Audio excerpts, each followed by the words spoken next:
Pak, saya dengar dari anak-anak, barusan Pak Budi mengadakan sesi luar biasa ya di kelas geografi, menggunakan Google Earth ya. Bagaimana itu, Pak? Itu pengalaman yang fantastis, Pak Andi.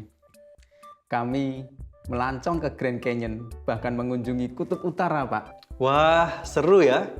Boleh diceritakan, Pak? Jadi begini, Pak, ceritanya. Halo, selamat pagi semuanya. Selamat pagi, Pak. Semoga semuanya sehat ya.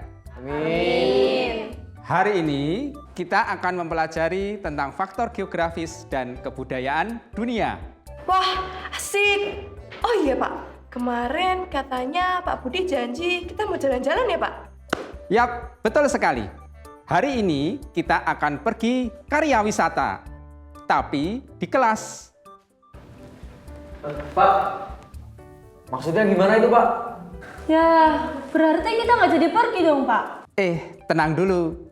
Hari ini kita akan tetap pergi karya wisata. Melihat dan memiliki pengalaman melihat hal-hal yang menarik di luar sana dengan menggunakan teknologi Google Earth.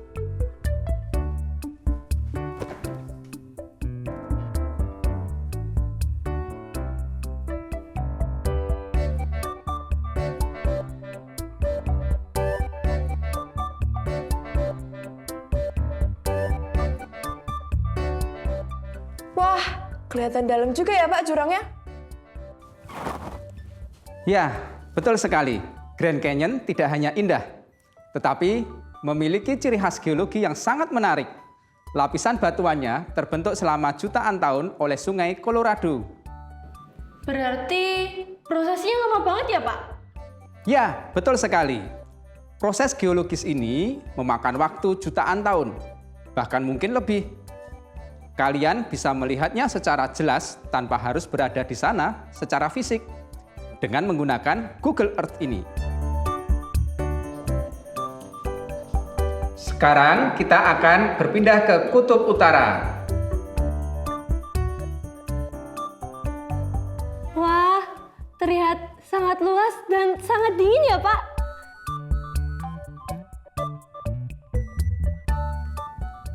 Oh iya, Pak. Katanya es di Kutub Utara udah mulai mencair ya, Pak? Emang itu bener, Pak? Iya, itu terjadi karena adanya pemanasan global. Dari jauh memang tampak menakjubkan. Namun, kita perlu menyadari bahwa perubahan iklim global yang terjadi pada saat ini memiliki dampak terhadap ekosistem dan kehidupan di sana. Wah, berarti kita beruntung banget ya bisa mengenal situs ini. Jadi kita bisa terbayang kenapa kita harus peduli lingkungan dan beraksi untuk melindunginya. Tepat sekali. Wah, mengagumkan sekali ya, Pak. Dengan teknologi, pembelajaran jadi lebih hidup ya. Saya sendiri menggunakan Google Art and Culture untuk mengajar kelas seni dan budaya, Pak. Jadi memahami seni itu jadi lebih mudah dan tentu saja lebih menarik. Oh ya? Iya. Saya penasaran, Pak. Bagaimana Bapak mengintegrasikan pembelajaran tersebut, Pak? Iya, memang menarik sekali. Jadi gini, Pak, ceritanya.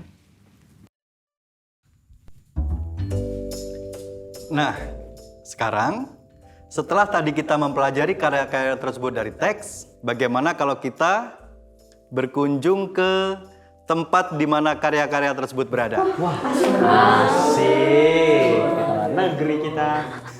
Ya, Bapak akan menggunakan Google Art and Culture untuk kita bertualang ke karya-karya tersebut. Ya.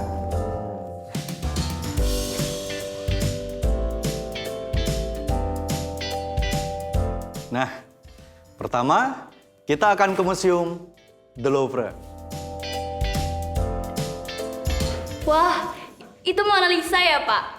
Biasanya ramai sekali di depan lukisan ini. Dengan teknologi, kita bisa mengamati tanpa gangguan. Coba lihat detail senyumannya yang misterius. Oke, sekarang kita lanjutkan ke karyanya Van Gogh.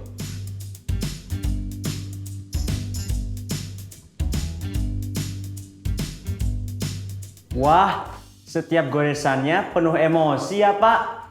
Benar. Van Gogh memiliki cara yang unik untuk mengekspresikan perasaannya melalui lukisan.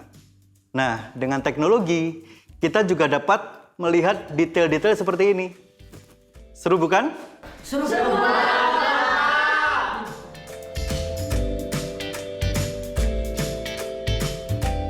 Nah, itu tadi Pak ceritanya. Teknologi memang alat yang ampuh untuk membangkitkan rasa ingin tahu murid. Kita tidak terbatas oleh dinding ruang kelas lagi. Persis, Pak. Jadi kita bisa memberikan mereka pengalaman yang mungkin mereka tidak pikirkan, Pak. Misalkan, berdiri di depan lukisan Mona Lisa tanpa harus berdesak-desakan. Tapi, saya masih agak kesulitan menyusun tugas dari kegiatan ini. Oh, untuk tugas ya Pak. Saya juga menggunakan asesmen berbasis teknologi. Begini ceritanya kalau di kelas saya. Berdasarkan eksplorasi kita, tugas kalian adalah membuat presentasi bersama kelompok kalian. Silahkan kalian pilih salah satu tempat yang kalian kunjungi. Jelaskan sejarah, geografi, dan hal-hal yang menarik yang kalian temui. Gunakan Google Slide untuk sebagai ruang diskusi dan bertukar ide sebelum dijadikan presentasi. Pak, apakah diperbolehkan untuk menggabungkan visualisasi dengan teks, Pak? Tentu, kalian bebas menggunakan informasi dalam bentuk apapun. Terpenting, hal tersebut dapat memudahkan kalian dalam memahami dan membuat presentasi. Baik, Pak.